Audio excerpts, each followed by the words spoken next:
Welcome to the first in the technical video series for the Flying 15 class. In this video, Greg Wells will explain how to check your mast setup, rake and rig tension. He will also give you a few useful tips.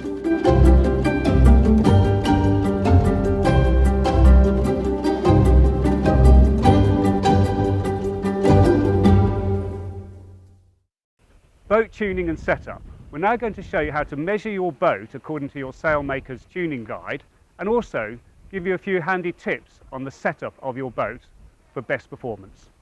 We're going to talk about mast setup, and for this you should firstly refer to your sailmaker's tuning guides, which has all the measurements in it. But we're going to show you today how to do the spreaders and the mast heel position. So firstly, the spreaders. What you need to do is put a line across from the outside edge of your shrouds, as you can see here, and then you measure the length of the spreaders from the side of the wall out to the inside edge of the shroud, and on this boat it's 430. And the spreader deflection you measure from the back of the mast track to the edge of this line, and as you can see on this one it is 180. So this is probably set up for a heavyweight team. So the final part of setting up the spreaders is to check the alignment. And the best way I find to do this is to stand at the side of the boat, line up the two shrouds just above the chain plates, and then you look up and down the shroud. And if they're aligned correctly, you should only see one line. So I look up across the shrouds, one eye closed, and in this situation, they're pretty good. But if you do need to do so, you can make finite adjustments to make sure you get as near as possible to one line. So now we're going to measure the position of the mast heel. And the best way to do this is first to measure on the outside of the boat from the transom to the front edge of the bailer. And in this case, we had a measurement of 2049.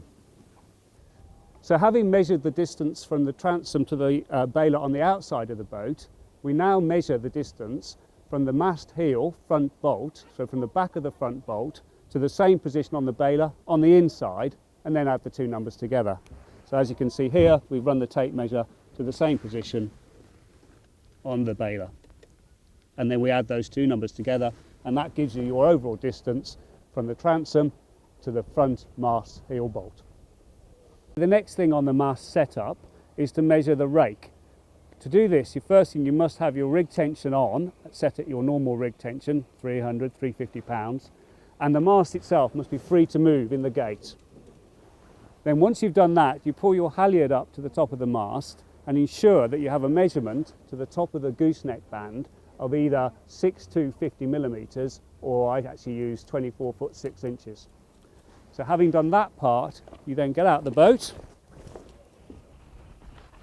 and then you measure your rake to the top edge of the transom. In this case 24 foot 8, or I don't use millimeters, but it's 7530. We're now going to check the main sheet bridle length. And the best way to do this is the main sheet bridle that's 2-to-1, which most people use now, is to just pull it out straight, line it up with the back of the rudder in line with the mast, then pull it down and make sure that they're the same length, and this is in the middle. And then a good distance for that bridle is about halfway, or just about 2/3 of the way, between the top of the transom and the bottom, as you can see here. And it's important that that is a consistent measurement, because when you're sailing upwind, you can see the main sheet bit going in and out the block, and it gives you a good guidance to how much main you've got in or out at any given time. It's a windy day, and we're going to set my boat up for those conditions. It's going to be about 25 knots plus, so therefore I'm going to use my 24/8 rake.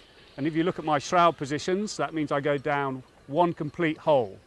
We do that, we have a fixed pin, and we go down one hole using a fast pin.